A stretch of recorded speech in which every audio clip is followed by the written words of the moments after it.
なりおしまい。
Welcome back, ladies and gentlemen, to Get the Mic, the only show where your host on the left, Owl, And your host on the right, Brock.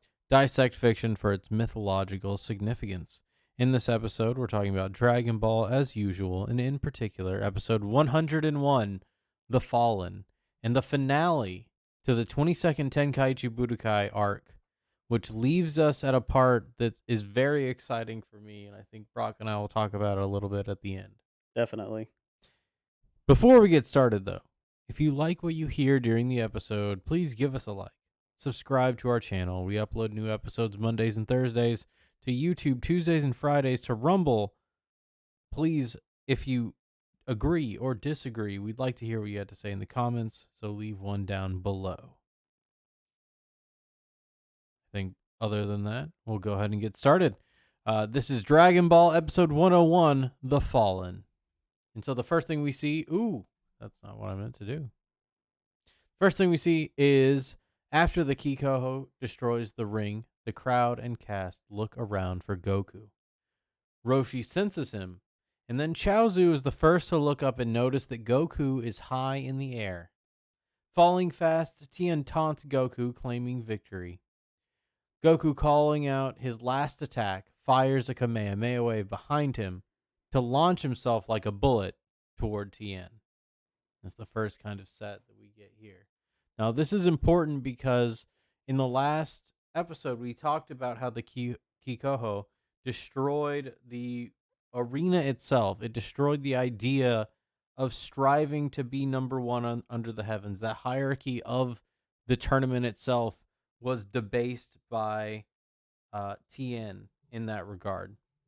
And so now we see the aftermath of that. And Goku is in the air, but it's only temporary. Right, he's free falling because he does not have the ability to fly like Tien does. And so Tien has set up a situation where by the merit of Goku's mode of being, he cannot sustain himself in this fight any longer. And by that, it is that Goku, it's not even that Goku couldn't learn this technique, but Goku refuses to use ego to elevate his own spirit and therefore doesn't have to rely on flight, let's say. Right. And so in this instance, though, he is at a supreme disadvantage. He can't create a new hierarchy. He's only the heroic spirit, right? He's not that which creates hierarchies. But right, the whole definition of his mode of being is nested inside of a hierarchical view, right? And so To take that away is to say that he's sort of a free floating idea that can't decide what he's going to do. So he has to return to the earth, right? Exactly. And so Tien taunts him, knowing that this is the case. And Goku uses a Kamehameha wave. And at first, everyone says, oh, that won't work on Tien. It's useless to try. He's immune to that attack. And Goku surprises everyone by launching it behind him using the order that he has been able to ascertain from the chaos before him to propel himself and his spirit in a collision course with Tien's. He not only that, he's using the Kamehameha to orient himself toward Tien, which is this is what the interplay is a lot of times, right? It's I have something, oh, I'm going to integrate it really quick on the spot and learn that attack, or I'm going to essentially master the idea that's behind that attack. And what's so important about Tien and what caused Roshi to step down was whenever Tien showed that he was able to improvise and adapt and understand someone's technique instantaneously by being able to see it, right? And he said, "Oh, I can't believe that there are warriors that strong now." And he realizes that he can step down. But this is an aspect of that where Goku says, "Okay, the only thing left to do is to use my spirit to orient myself violently towards your mode of being, to basically show that this is the speed at which I could essentially match up to you, right? Be as close to you as I possibly can, right? Not just in physically, but in spirit. And in doing so, like you said, he puts himself on a collision course with him. He basically says, I'm not going to attack you with the truth. All I'm going to do is orient myself towards you as efficiently and as hard, essentially as hard as I can, right? Well, I was gonna say that the logos wielded by Goku here in the form of the Kamehameha wave, the magical words he uses at this point, um, it's enough. It's enough to knock Tien unconscious, and it's to say the truth, let's say, of it is that the conscious being that Tien is instantiating is not as strong as the heroic spirit, and it's enough to knock Tien out at this point. And so Goku flying towards him is exactly that, and using that truth as a propulsion for him to collide with Tien and ultimately make Tien realize that, which causes Tien to have somewhat of an ego death. And Right. as he's using his ego to fly, he can't. The fact that Goku could fly with him without using ego in that sense is what humbles Tien in a sense. That's also the case. Yeah, it's a surprising thing to him. He thinks he has it all in the bag, and so Tien gets knocked out by the big hit from Goku, and the announcer follows suit in a little shark airplane as Goku uses another Kamehameha wave, although very weak, propelling him slightly in the air, It's just a just giving him an edge on Tien. Just as Tien is about to hit the ground, though, Goku is hit by a car, slamming him into the ground first by a second, half a second. Not very much time. Tien is announced the champion, even though he's still unconscious, as the crowd and cast rush to the two fighters' side. Each is celebrated as Tien is shocked at the admiration. Roshi mentions that he has stepped into the light as the whole crowd applauds the two fighters.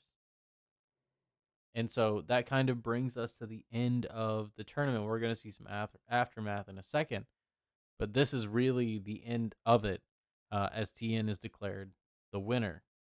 And it's to say Tien's knocked out, and what he has to what actionable thing he can do after being assaulted by Goku is nothing.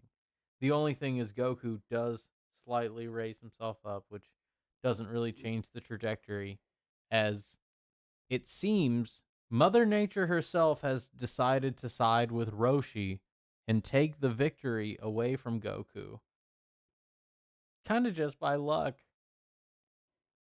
yeah, it's played off in that sense that it was an unlucky thing, and then we see a little bit later as they're talking about it, Roshi says that having luck is also something that's in a fighter's arsenal, right? And so Well, it is part of having nature on your side, like I sort was of gonna aligning say with what's going to happen naturally sometimes is a strength. it's the first time that Tien's had that because it's the first time that Tien has embodied a spirit which elevates those around him, and that's why the crowd applauds him. And Roshi tells him, excuse me, Roshi tells him exactly that. He says you've raised these people's hearts, or you've moved these people's hearts, or something like that, Right. and that he's raised the spirit of them by acting in such a noble way, as to inspire that admiration, right? And so because he's done that, nature gives him a little, throws him a bone, and says, even though you're knocked out, right, you're not gonna lose. You'll be the champion. And it just takes that little much encouragement, right? It just goes to Right. show that in that path of let's say redemption, um, just that little bit is enough to sway the outcome. Right. And when Roshi sees that he's getting this praise, he makes that specifically as his comment, right? Which is that there's no turning back now. Now that he's experienced this, then essentially Tien is a changed person, right? And he is, yeah. And the last thing I want to mention is when Goku wakes up, the first person he sees is Krillin, Right. and Krillin is Krillin. Krillin. He's just Krillin is Krillin. standing there, and he helps his friend up and all that. And there's a great shot where it shows Tien, it shows Goku, and then it shows Krillin, and he's just like crying, basically pouting. I wouldn't say pouting. He's just What is it? like It's not pouting. He's not like upset. What do you he's even just call that? choking back He's tears. choking back tears. That's a good way to say it, yeah. And so it's clear that the that both of the performances by Goku and Tien are worthy of admiration, as their participation in the hierarchy has elevated the aims of those around them. And Tien gets picked up by a big fan of his. And who picks up Goku? I can't remember, but I think the first person that picks up Tien says he yells something about this is a real champion, and then someone says the same thing about Goku. So is this guy, right? And with it ending the way that it did, it's an interesting outcome because we don't really see it as a thing where like Tien has decisively beaten Goku. It ends on a sort of mutual respect. So he Mm-hmm. wins and gets the top of the hierarchy, but also doesn't take on a lot of that baggage, right? The baggage of essentially now his ego actually going up to the level that Roshi has tried to prevent happening for Goku, right? We see that Goku is able to prevent the person who's in the number one spot from getting that much of an ego boost. It's like a next level type of good, right? Well, it's even it's even the proper mode of being for the heroic spirit to take what the ancestral father has instantiated and improve upon it, right? That's actually what human beings do throughout history. That's the whole idea of and it's what people strive for all the time. It's Right. actually, you want to talk about the axis mundi, it's the modus operandi of a lot of people in the world, is to provide for their future generations. Right. That's why it's an axis. And so, as the tournament draws to a close, Krillin laments Goku's luck, but Goku is unfazed by the loss except for his clothes. Krillin gives him his set of gi as Tien approaches and offers half the prize money to Goku, which even further instantiates the idea Brock was expounding upon, that it ends off with almost an equilibrium between the fighters. Goku denies it, saying that he doesn't even know how to use money. And Goku invites the two, as in Chaozu and Tien, to live with him. Launch is very supportive of this idea. Finally, they all decide to go eat, with Tien footing the bill. And so, as we wind down in the 22nd Tenkaichi Budokai, we see Krillin again showing his loyalty and admiration for his friend, where he is lamenting that this once luck was not on Goku's side, where normally it really is. This is it's interesting too because to be unlucky has traditionally been considered like an ill omen, right? And there is this feeling, there's a very ominous feeling from the way that Goku loses, where it's like if nature has not sided on Goku's side, it's almost like what's going on, right? There's a really ominous feeling about it from this point on, and it only grows because I think that's part of why Krillin rushes immediately to Goku, and it has to be Krillin that's there when he wakes up because this is Oh, I was gonna say it's because it Krillin is instantiating the idea that Goku has inspired, and so he's embodying that. And as Goku wakes up, the first thing he sees is that which he's affected by the fight that he's just participated in. not only that, but we've talked about how Krillin is this reflection of Master Roshi. And what is happening now as this fight winds down, we have to remember that Roshi still doesn't have his sunglasses and has stepped down from the tournament, right? So we talked about leading up to this next scene where they're going out to eat. At the beginning of this whole process, Roshi made a bet that he would get the prize money and pay back the restaurant for feeding Goku after his journey, right? Mm-hmm. Mm-hmm. And so there's this feeling of like we see now that Roshi wasn't enough to do that, right? He wasn't up to the task to be the person to pay for that bill, to foot that bill. He wasn't enough to nourish it, but Tien is. I see But what you're Tien saying. Yeah, is, yeah. right? And so there's a passing of the torch here happening. And it's Well, this sort yeah. of separation between Goku and Krillin that's starting to happen because there's Krillin is also seeing who Master Roshi is, that he is Jackie Chun. He's starting to fully grasp the father as well. And there is a I don't want to get ahead of what the analysis is, but understanding that Krillin needs to be witnessing Goku through this entire process and essentially being that thing that Goku needs to remember is About what you appreciate. I see. Yeah, yeah, Yeah, yeah. That's what I mean. Yeah, yeah. The spirit which he's inspired, which is that exactly. which rejuvenates not only, let's say, the spiritual father, right? Because the spiritual father is rejuvenated by what? By essentially m- successfully moving wisdom down, right?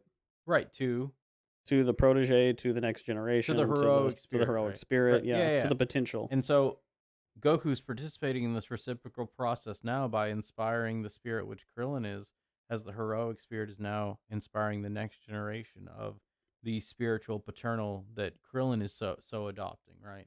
And so by doing that, he's really embodying all that it is that Goku is striving for in terms of bettering his spirit. And so as he sees that, that's the notion. And then the first thing we see in the next scene is Krillin, right? Krillin showing his loyalty and belief in his friend. And the last thing that we see in this scene is Krillin being clever and telling the truth, saying that there's someone here that has an enormous appetite. Right. And then he cheekily smiles at the camera. And it's almost illustrating how far Krillin has come because he still has kept the humor that he has always elicited, but he also has developed as a good person. And it's all because of his interactions with Goku and his mirroring of Goku's spirit, his adoration of Goku, and his subordination of his spirit to Roshi with Goku. All of those things are involved with it, and we get to see, and throughout, let's say, the 22nd Tenkaichi Budokai, we got to see Krillin, how much he's grown in his combat with Goku and how he actually has a substantial instantiation in the world. Whereas when he started off, he was in a corrupted form. Right. And s- there's this, how would I say, this connection. I want to try to be as specific as I can with saying this. So immediately after Goku gets accepted as Roshi's student, then Krillin comes into the picture, and he's sort of this slapstick, like he's going to be associated with Goku. He's going to be basically Goku's shadow, essentially, following him around. But I don't want to call him a shadow in that sense, but he is tied to Goku in a sense that he's like this personality that reflects Roshi's personality in a lot of different ways that is also heroic. And so it's sort of this image of, you could say, like what Goku has learned and set aside from Master Roshi that he can grapple with. And so Krillin really is this link between Goku and Master Roshi, Right. right? He's an externalization of the effects that Goku has on Roshi's spirit. I'd say it's kind of both ways, right? Because Krillin is a part of that for Goku Well, as yeah, well. that's what I'm saying. Like, Hmm. both it is he's an externalization of Goku's effect on Krillin and Roshi's effect on Krillin. Right. Right. And we can look at that even from earlier in this tournament where Well, Roshi even uses him as the moon to affect somebody right, else, and right? it may not be half and half. I think it's a little more slanted towards Goku because Krillin is so much like Roshi, unintegrated. Let's say. Right. And so yeah, what he represents, I was kind of talking about that where it's like Roshi couldn't foot the bill. At the end of the day, he wasn't the one to nourish Goku's spirit after this difficult of a process in his growth, and so there is a path, and he stepped down from this tournament as well. There's definitely this parting happening where Goku needs to be superseding now what he understands to be the spirit of the father to become something bigger than he can comprehend of, right? Comprehend, I should say. And so yeah, it's like this little thread that connects the two of them is getting stretched thin now. And Krillin is here and it's like he's so inspired by Goku because he's at the position to supersede Roshi, right? So this is like the maximal inspiration that he can give to Krillin as well. And it's like I think that's where all that foreboding is coming from because it's like Goku has to go into a realm beyond, as we saw with Roshi breaking down what happened. Now that we know what's going to happen, it's like Right. He has to go the next step in Goku's journey is not traveling the world alone. It's not even facing the self right I don't want to say self-righteous. Um the selfishness and malignancy of the Crane school. But it's something beyond both of those things. We've already right, seen Goku past that, right? We've already seen Goku be able to subsist on his own and inspire others around him by encountering the chaos of the world and creating order out of it. We've seen that multiple times. What's the next thing? What could it be? And we're gonna actually talk about that in our next episode. So let's wrap up here because once they arrive at the restaurant, Goku realizes that he left his power pole and Dragon Ball back at the arena. Importantly, very importantly. now why does he leave those two things behind? It's tied into that idea of the arena being destroyed, right? You could think of it symbolically almost as if those things were sitting on the arena whenever Tien destroyed it. With the reality of what this arena represents being destroyed, it's almost like a resetting there, I imagine. And so Goku, there's that aspect of it, and then there's also the aspect of Goku is so, since he has not received any nourishment and he spent himself 100% spirit wise. We saw that his last Kamehameha was just like a puff. He was completely out of energy. It he I imagine him leaving them behind as sort of like he can't get them again until he's been fed and recovered. In the same way that like his power pole was left in the ruins of Pilaf's castle the first time, where it was like he gets knocked unconscious and then he has to come back and then he has to always make a journey to retrieve that thing back to himself. Right? It was like it was tied into the And we'll structure see it that got again, destroyed. right? We'll see that again. But yeah, I like where you're going with that. It is the disunion. It has to again. Goku has to once again participate in communion with that which opposes the heroic spirit. such that he can reorient himself and find himself again gazing into the four-star ball, communing with the ancestral and paternal spirit that allows him to sort out the order from the chaos that he's encountering. And this happens particularly because Goku has just summited, let's say, the mountain that he's supposed to climb. He performed so well in the tournament, he all but got first. He should have gotten first, and a lot of them recognize that he should have gotten first, meaning that if it wasn't for nature, he would have gotten first, right? And so because of that, because he's achieved the top of that hierarchy, we see that he has completely mastered all of the malice that he encountered with Mercenary Tao way back in the Red Ribbon Army arc. And because he's closed that circle, now it has to be a new wisdom that he gains by encountering the unknown. And so he forgets the power pole and the Dragon Ball behind. Well, it's almost like you can forget that you need these things whenever you're in the process of being at the top of the world, right? It's like you need these things, and the reason that you use them is to Well, orient let's yourself say to that point. But once you're there, it's almost like it's not even these things because the power pole and the Dragon Ball are different, right? The reason he right, forgets the power pole is because the he hasn't relied necessarily. He's been very independent recently, very individualized, very instantiated. And he hasn't necessarily, and especially during the tournament, he hasn't relied on the ancestral power of the power pole. And he leaves the power pole around, like we said before, like you were saying. But the Dragon Ball is something different, right? The Dragon Ball is that wisdom that he gains by going forth, orienting himself, and bringing that order out of chaos. The holy, let's say, process that the hero embodies is fueled by the wisdom gained by the Dragon Ball, and so it's a reciprocal process. And here at the end of this arc, he has to once again be separated from that Dragon Ball. right. It's always a uh, there's a resetting in if you're going to quote unquote gather the Dragon Balls up until a certain point. We see that it's it's always the same, right? There's a dissolution and then a rebuilding of an appreciation of being, right? And especially for what's going to happen, it needs to be instantiated that Goku is separated from the wisdom of the father because that needs to be reintegrated.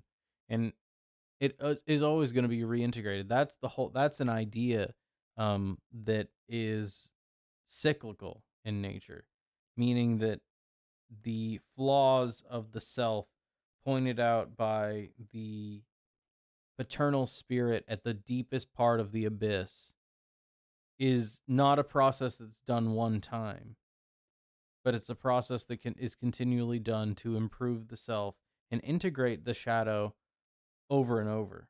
And Right. so that process needs to be rejuvenated, which is why I said participate in communion, because communion is a reciprocal process, right? The alleviation of sins in the course of a process of a ritual of the consummation and imbibation. That's not a word. Imbibing of the body and blood of Christ.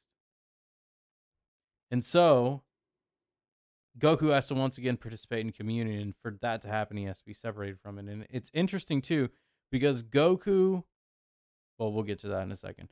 Krillin, as they're just walking into the restaurant, Krillin offers to go get those two items.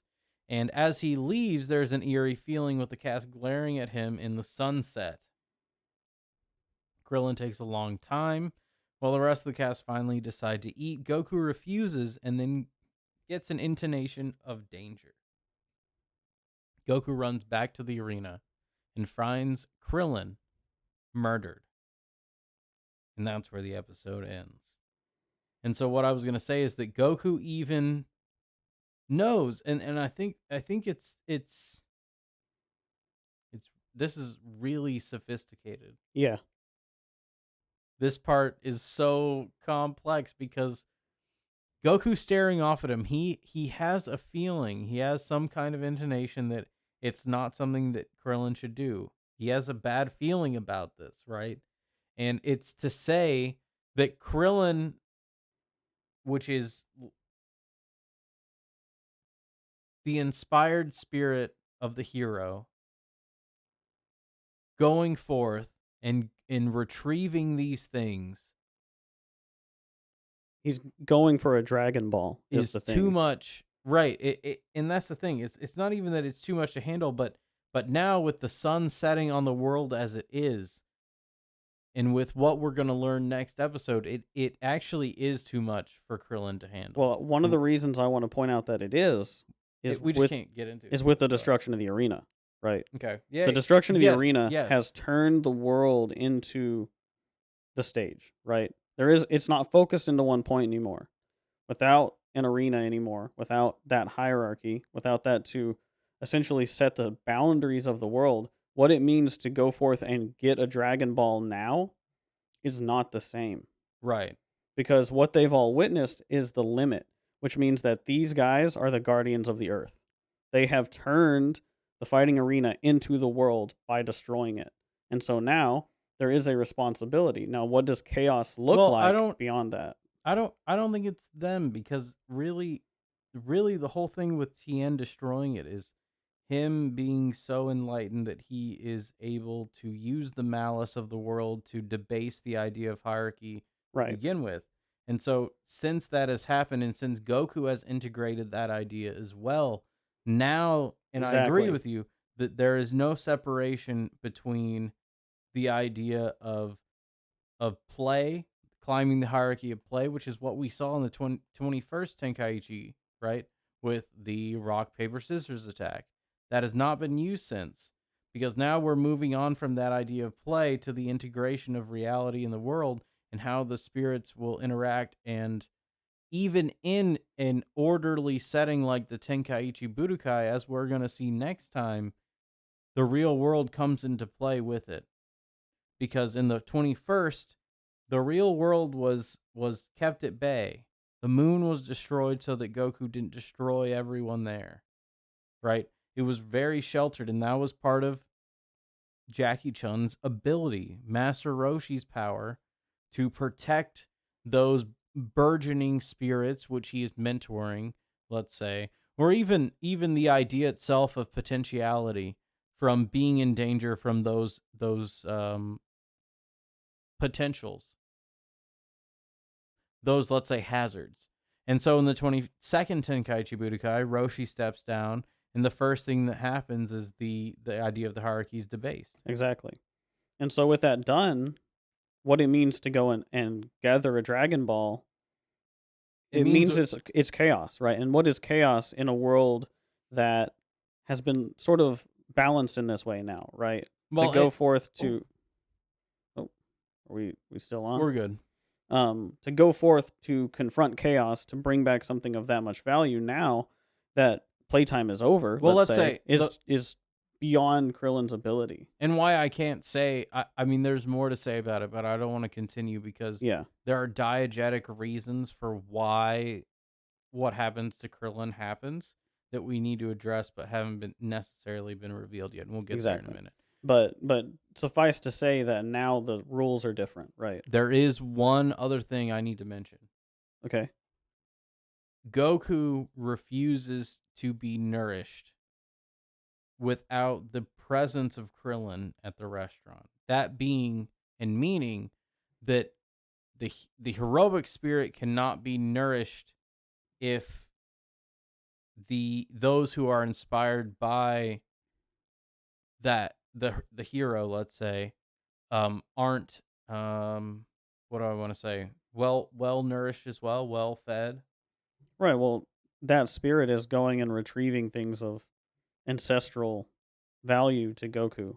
And so it would not be heroic for him to accept that nourishment while those he inspires go out and do his work and retrieve things of Right, value for him. exactly. It is exactly Krillin that it has to be like. I mean, obviously couldn't be Yamcha, but that would be hilarious. Just the pose. No, just crippling along, trying to go Just get the. Oh slowly. my gosh! But no, yeah, you're exactly right. It's because Goku, first of all, didn't even didn't even want to let Krillin do it, but Krillin insisted, and so now he feels that the responsibility of that Krillin has adopted is something that won't, before it's fulfilled, he won't allow himself to, let's say, selfishly nourish his spirit, because the real nourishment and the real purpose of Goku isn't nourishing himself. It's nourishing the very self, the, or not himself, but like the very idea of the The self and the human human spirit. spirit, Yeah. right? And so Krillin, who at this point in the story has come to embody that human spirit so much that, as a symbol of that, Goku can't uh let's say nourish himself without that being present, without Krillin being present.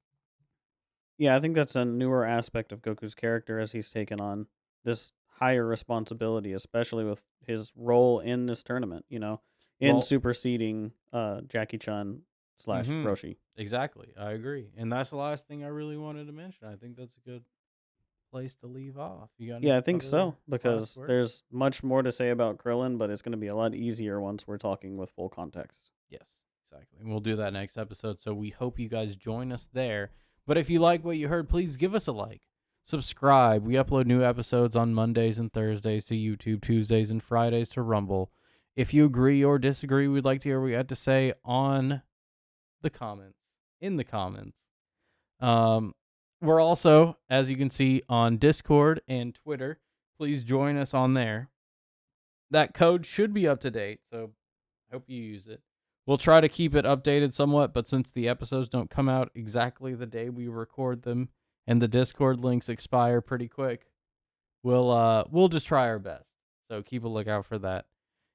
Other than that, we hope you guys enjoyed the show. I'm your host on the left, Owl, I'm your host on the right, Brock. and good night, everyone.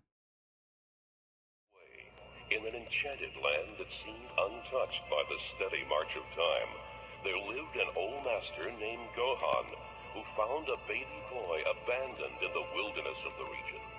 The old master raised the boy as his own child, and marveled as the youngster grew and became uncommonly strong. Now the boy, known as Goku, is on his own, and has become the sole guardian of his grandfather's most mystical possession, his Dragon Ball.